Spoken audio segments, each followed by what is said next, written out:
The drop percentage of the Porunga Dragon Balls is higher in the Destroyed Planet Hammer instead of the World Tournament. In the World Tournament you have a higher chance to get the Shenron Dragon Balls.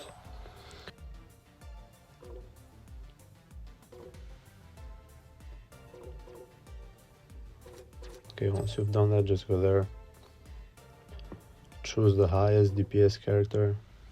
For the moment it's Gogeta 4 obviously, and just put Hercules in the enemy team and start the battle and just start beating him up.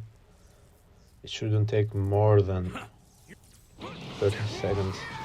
I mean, something between 15 seconds, 20 seconds per round. I got all 7 of them within an hour, but my RNG is different from yours obviously. But you have a higher chance of getting the Porunga Dragon Balls in this stage. So it should be faster than all the methods that mention the World Tournament ring. Because there you have more chance to get the Shenron Dragon Balls.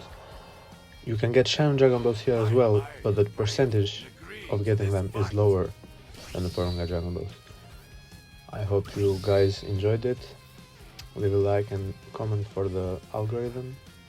I'll see you in the next one. Bye bye.